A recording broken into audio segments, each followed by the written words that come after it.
Welcome back to the Traffic Masters Academy. My name is David Jelks, and in this module I'll be talking to you about banner ad marketing. So in this module we're going to be going through an introduction to banner ads with the history of display advertising, as banner ads is often called, what makes a good banner, where to get good banner ads to use, finding sites to advertise on, and some more advanced concepts. So firstly, a little bit about myself. My name's David Jelks. I'm from Perth in Australia. I got started in internet marketing about 2010. I was really looking for an opportunity and a way to do things other than my corporate job as a software engineer was allowing me. I wanted to travel, spend more time with my family, earn more money potentially, and I could see that I really wasn't going to be able to do that as an engineer. So after a bit of searching, I came across Mobe, and as a Mobe affiliate I've made over $100,000, and I now work full-time as an internet marketer, consulting with Mobe and other clients, and it's a completely different lifestyle. So let's move on to banner ads.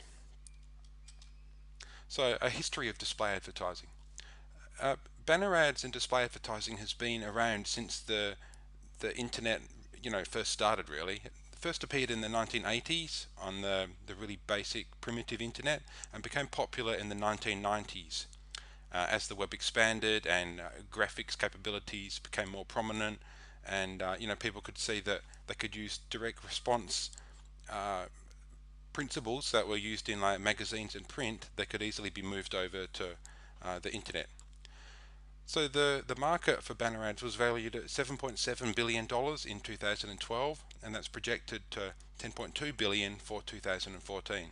So as we can see, banner ads is a major part of advertising on the internet, and is certainly something you should be looking at. So firstly, what are banner ads? Well, I'm sure you've seen them as you've been using the internet, but essentially there are an image-based advertisement rather than text. Although the image may include text as well, it's primarily images that you see, which are the banner ads. And essentially you're renting a piece of the screen real estate on a website to entice people to click on your banner ad and take them to your particular website or offer. So there's a few different payment models which the website owners can use to generate revenue from banner ads. So these are CPC, or cost per click, and this is where you pay per click on the banner ad. CPA, or pay per action, and this is where somebody will click on the banner ad, then go to your site, enter their email or some sort of action defined, and that would be an action, and you could pay per action. But what's most common is CPM, or pay per 1,000 impressions. So with this, the website will get, as people come to the site and visit, they will essentially count it as impressions, and you pay per 1,000 impressions. So banner ad design basics. There's been a problem recently where banner ad blindness has become more prominent, which is a tendency for users to ignore anything that's not the main content of the site. And I'm sure you've done this yourself. As you look on the popular news websites or whatever you look at, there will be banner ads there, but we become so used to seeing them that we often just ignore them. Plus, a lot of the newer browsers actually can block banner ads and advertisements as well. So the ways to get around this, there's three main ways. There's blending in, contrasting, and complementing. So the first one, blending in. Now this is essentially where you make your banner blend in with the background and the border as the placement site, and you use the same font and design style. So essentially your advertisement looks like part of the website, and therefore it's going to get a higher click-through rate and be more engaging to the users. This will often require custom banner ads to be made for you, but it can really improve the effectiveness because the users don't know that it's an advertisement necessarily. They think it's just normal content on the site. So the goal with this is to make the banner look like part of the page. So let's look at a couple of examples. So in this one here, you can see I've marked the banner ad or advertisement with the red arrow, and it looks pretty much identical to the actual content. You'll notice that there's no Facebook social icons on that row, and over on the far right underneath the stars, just above where it says click your age, it says sponsored placement. So that's an example of a blending in banner ad or advertisement. And here's another good one. So you can see I've marked the banner ads with the red arrows in the middle, and looking at this site, they just look like other content, other articles to look at, but they're actually, each one of them is a banner ad. So when they get clicked on, they take you to a different offer. So these are two really good examples where you can create an advertisement, a banner ad, which fits in really well to the site, same fonts, same background color, and it is really effective. So with the other type, which is where you want to contrast and complement, the idea here is to make the banner stand out with colors and be as prominent as possible, with strong headlines and big calls to actions to engage the user to click on your ad and find out what's on the other side. Often they could use animations if the website allows it, and these further grab the user's attention. And the whole idea is to get the banner noticed and clicked on. So here's an example of one of these types of banner ads. This is part of a news article on a website, and as you can see, the banner ad is quite prominent, and this was on a financial website, so it's something which is really going to appeal to the user. They've got bright colors, a strong headline, a call to action down the bottom, and this is a really good example, and it would work well.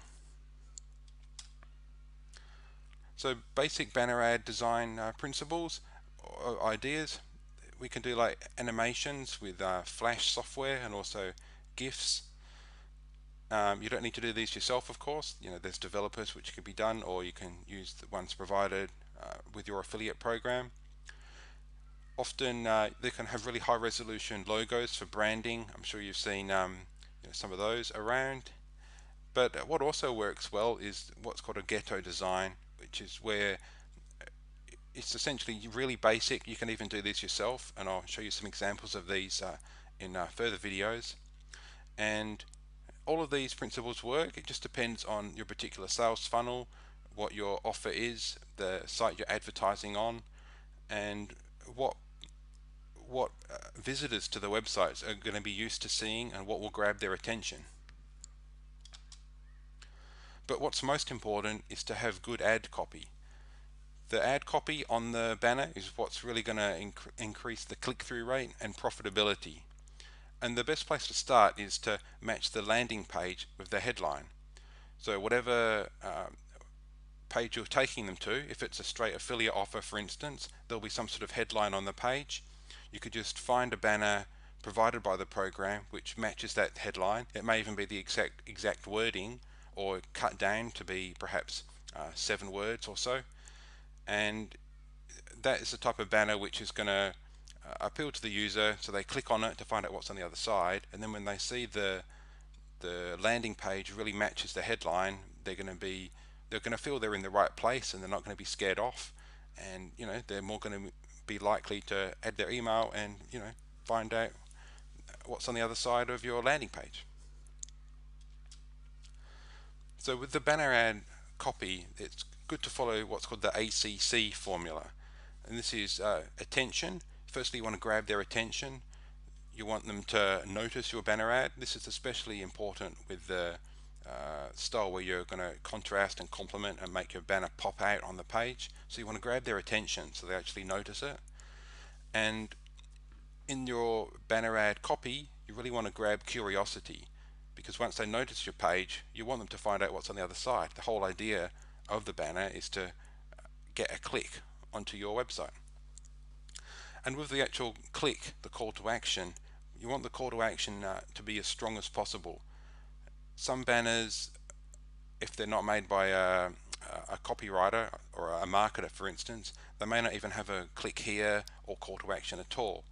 So that's really important. There has to be something telling the user what to do, like click here, or go, or start here, just something like that. And to vary a little bit, so if you're making your own, for instance, try something a bit more stronger than click here. It could be click here to start, or free offer.